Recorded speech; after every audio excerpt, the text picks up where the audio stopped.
Hello everyone, welcome to my blog. আশা করছি সবাই তোমরা খুব ভালো আছো, আমিও খুব ভালো আছি।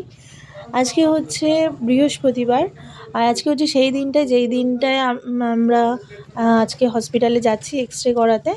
অনেক দিন ধরে যাব যাব করে যাওয়া হচ্ছিল না, টাইম হয়ে উঠছিল না। মেন হচ্ছে চকর বাবার টাইম হয়ে উঠছিল না। আমরা তো ঘরে হাউসওয়াইফ, মানে অঢেল টাইম, তো যাই হোক। আর আজকে সেই কারণে চকর বাবা শুধু ছুটি নিয়েছিল, কিন্তু সকাল থেকে এত পরিমাণে বৃষ্টি নেমেছিল, তো আমরা ভেবেছিলাম প্রথমে যে যাওয়াই হবে না। তো সেই জন্য লাস্টে অনেকটা লেট করে বেরোনো হলো। আমরা ভেবেছিলাম চকোকে একেবারে গাড়িতে তুলে দিয়ে আমরা ওখান থেকে বেরিয়ে যাব, কিন্তু সেটা হলো না। চকো বেরোনোর 1 ঘন্টা কি 2 ঘন্টা পর আমরা বেরোলাম, কারণ বৃষ্টি থামলো একটু, তারপরে বেরিয়েছিলাম। রাস্তাঘাটের অবস্থা দেখেই বুঝতে পারছো যে কালকে সারা রাত মোটামুটি ভালোই বৃষ্টি হয়েছে, আজ সকালবেলা ঝমঝম করে বৃষ্টি হয়েছে। অনেক দিন পর আমরা আবার এদিক থেকে যাচ্ছি। আমরা মানে কি, আমি অনেক দিন পর একটু মানে বা এত দূরে আসলাম। মানে খুব একটা এখন বেরোনো হয় না, চকর যেহেতু স্কুল গাড়ি করে দেওয়া হয়েছে, তো সেই জন্য সেরকম বেরোনো হয় না। আর এইদিকে দেখো, এমন একটা রাস্তাকে যাচ্ছি, রাস্তায় এত সুন্দর গাছপালা দেখলেও বেশ ভালো লাগে। আর দেখো তোমাদের আমি এই রাস্তা থেকেই আমি একটা জিনিস দেখাচ্ছি তোমাদের। আমি ছোটোবেলা থেকে যতদূর পড়াশোনা করেছি, তো কোন স্কুলে পড়তাম সেটা তোমাদের একবার দেখিয়ে দিচ্ছি। আর এটা হচ্ছে আমাদের এখানে একটা লেক বলে সন্তোষপুর লেক। এখানে খুব বড় বড় থিমের দুর্গাপুজো করে, মানে প্যান্ডেল করে।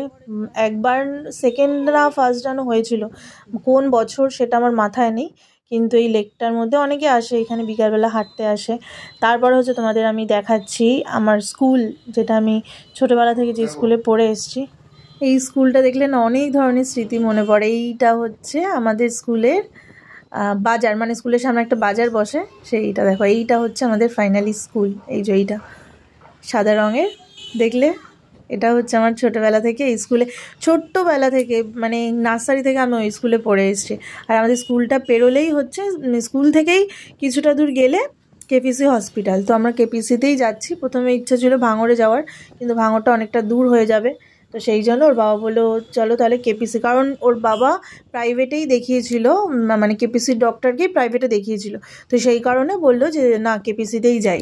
তারপর কেপিসিতে আমরা ঢুকে গেলাম। কেপিসির এখানটায় মানে চারিদিক গাড়ি পার্ক করা, কিন্তু মানে কি বল, বেশিরভাগ জায়গাটা হচ্ছে শুধু অনলি ডক্টর কার পার্ক, মানে শুধু ডাক্তারদের গাড়ি পার্ক হবে।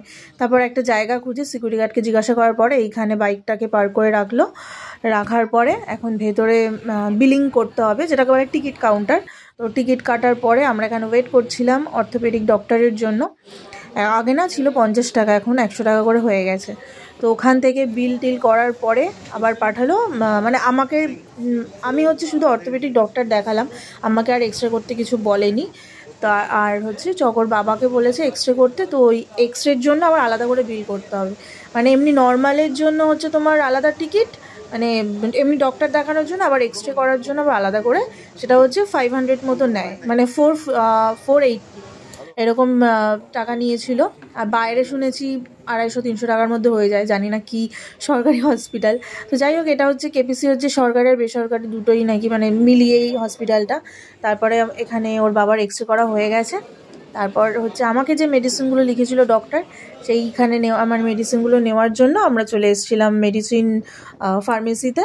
তারপরে আমরা বাড়ির দিকে রওনা দিচ্ছিলাম।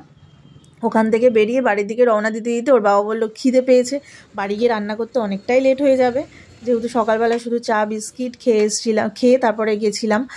তারপরে আমরা এখান থেকে বিরিয়ানির প্যাকেট নিয়ে একেবারে বাড়ি চলে আসছিলাম। আর বাড়ি আসার পথে বিরিয়ানির দোকানের পাশেই ছিল যে চকর স্কুল, তো ওখান থেকে একেবারে চকরকেও আমরা নিয়ে নিলাম, কারণ আমরা একদম চকর ছুটি টাইমেই চলে এসেছিলাম, তো সেই জন্য আর গাড়ির জন্য ওয়েট করতে হয়নি।